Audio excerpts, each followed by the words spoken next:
तुम्हाला पण आता पैठणी घालून कंटाळा आला का? किंवा तुमच्याकडे खूप पैठणी आहेत पण त्याचा वापर कसा करावा हेच तुम्हाला माहिती नाहीये, तर आज मी तुमच्यासाठी स्पेशल असा व्हिडिओ घेऊन आली आहे। तर आपण व्हिडिओला सुरुवात करूया। तुमच्याकडे पण पैठणी असेल तर तुम्ही जास्त न विचार करता अशा पद्धतीने छान पैकी गाऊन शिवून घ्यायचा आहे।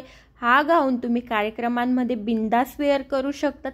त्यासोबत तुमचं लुक हे खूप आकर्षक वाटेल आणि त्यासोबत तुमच्या पैठणीचा देखील वापर होणार आहे। तुम्ही जर पैठणी 2 किंवा 3 वेळा घातली आहे तर ते तुम्हाला घालणं परत आवडत नाही। त्यासाठी तुम्हाला हे फ्रॉक नक्की शिवून घ्या। याला तुम्ही वन पीस सुद्धा बोलू शकतात, गाऊन बोलू शकतात। हे कॉटनचे फ्रॉक खूप छान दिसतात। आपल्या पैठणी या सिल्कमध्ये कॉटनमध्येच असतात। त्यासोबत तुम्ही चांगल्या टेलरकडनं या शिवून घ्या। तुमचं लुक खूप हटके आणि सुंदर दिसेल। त्यासोबत तुमच्या पैठणीचा पण वापर होतो। ज्यांना वन पीस आवडत नाही त्यांनी अशा पद्धतीने पंजाबी ड्रेस सुद्धा शिवून घेऊ शकतात।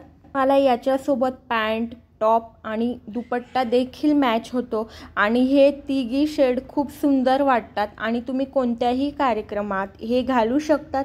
आता सध्याला यांची खूप फॅशन चालू आहे। जर तुमच्याकडे पैठणी असेल तर तुम्हाला ह्या पॅटर्नमध्ये शिवायला हरकत नाही आणि तुमचं लुक हे खूप पारंपरिक वाटतं। त्यासोबत तुम्ही खूप आकर्षक दिसतात। तर ह्या पद्धतीने नक्कीच तुम्ही एकदा शिवून बघा। ज्यांना पारंपरिक लुक सोबत थोडं मॉडर्न लुक पाहिजे असेल त्यांनी अशा पद्धतीने कप्तान सुद्धा शिवून घेऊ शकतात। तुम्हाला पैठणीमध्ये सुद्धा आता कप्तान घालता येणार आहे, कारण याच्या आता हल्ली खूप फॅशन आहेत आणि आता मॉडेल सुद्धा ह्या खूप वेअर करत आहे। याच्यासोबत तुम्ही ज्वेलरी देखील घालू शकतात, नथ देखील घालू शकतात। अगदी सुंदर हे कप्तान वाटतात। त्यासोबत तुमचे काठ देखील खूप सुंदर वाटतात। तुमच्या साडीचा काठ हा त्या कप्तानच्या खालच्या साईडला तुम्ही शिवून घ्या। खूप असं सुंदर हे लुक वाटत असतं।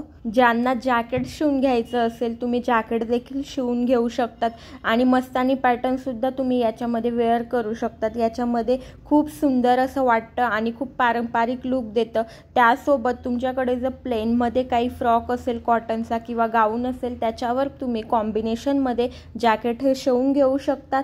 फक्त तुम्हाला एवढी काळजी घ्यायची आहे की तुम्ही जे जॅकेट शिवणार किंवा काही वन पीस शिवणार ते तुम्हाला कॉम्बिनेशनमध्ये शिवून घ्यायचं आहे। त्याच्यामुळे अजून खूप सुंदर वाटेल आणि हे लुक खूप हटके दिसतं नक्कीच। आणि तुम्ही काहीतरी नवीन वेअर केलेलं असतं, तेच घालून पण तुमचं लुक हे थोडं जुनं वाटतं।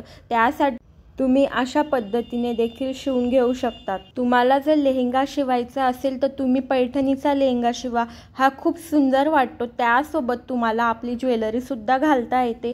यासोबत तुम्ही बन देखील घालू शकतात किंवा तुम्ही नथ देखील घालू शकतात आणि बघायला पण खूप आकर्षक वाटतात।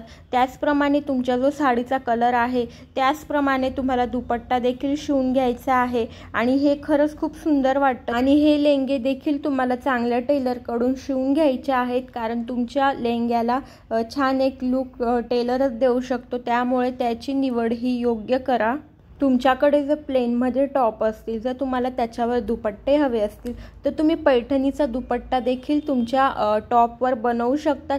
पण तुम्हाला हे देखील कॉम्बिनेशनमध्ये घ्यायचं आहे। तुम्हाला व्हाईटवर ब्ल्यू, पिंक, रेड हे दुपट्टे सूट होतात। त्याचप्रमाणे ब्लॅकवर देखील हे दुपट्टे सूट होतात। तर तुम्हाला याच्यामध्ये कलर कॉम्बिनेशनचा विचार करूनच दुपट्टा हा बनवायचा आहे आणि तुमचा एक दुपट्टा 2 किंवा 3 कलरवर नक्कीच मॅच होतो आणि हे खूप सुंदर वाटतं। आता हल्लीला अशा दुपट्ट्यांची पण खूप फॅशन निघालेली आहे। आय होप की हा व्हिडिओ तुम्हाला खूप आवडला असेल। ज्यांना हा व्हिडिओ आवडला असेल त्यांनी प्लीज चॅनलला लाईक, शेअर, सबस्क्राईब करायला विसरू नका। Thank you so much.